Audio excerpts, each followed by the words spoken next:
especial de Natal. Lol, lol, lol, lol, lol, lol, lol. Feliz Natal para todos. Beijinho no ombro. Vamos ver a árvore. As imagens.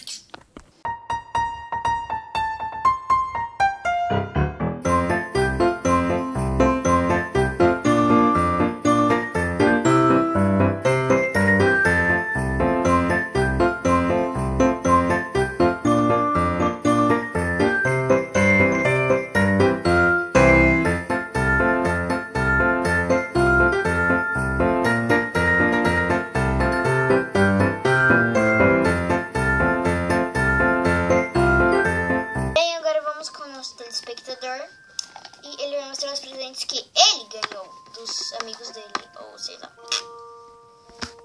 Olá pessoal, aqui quem fala sou eu, sim, o telespectador de vocês. Estou aqui para mostrar para abrir esse presente, meus amigos. Bora abrir para ver o que tem dentro. Banana. Tem mais alguma coisa?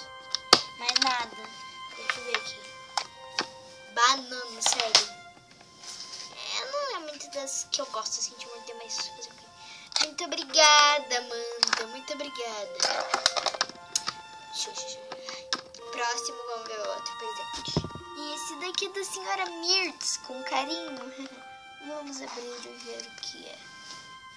Ai, abre, porcaria. Cabelo. Uma banana. Tá, quem ficou esperando pra ir que eu gosto de banana? E mais nada, ótimo. Mas muito obrigada, senhora. Muito obrigada. Vamos pro próximo logo de uma vez. Senhorita Pomprian, de Paris. Vamos ver. Madame Pomprian. Banana. Achei que ia ser uma coisa mais chique, né? Ótimo. Vamos pro último presente agora. Tá, pelo visto isso daqui é da Madame Nicole. Tá escrito aqui no ticket. Vamos abrir, Madame Nicole. Banana.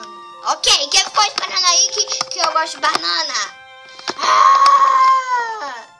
Ai, quer saber? Não vou mais abrir presente algum. Vou deixar pra...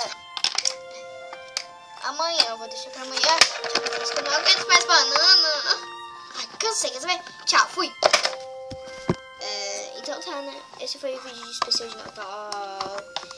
E tomara que tenham gostado. Deixa o seu like e se inscreva no canal. Vou gravar mais alguns vídeos. Então, não vou faltar, eu prometo. Não vou ser que nem os outros que ficam faltando. E não tem quase ideias para os vídeos. Esse é o lado difícil, mas depois de ver. Mas eu amo vocês, beijinho no ombro. E até o próximo vídeo. Tchau! Morri!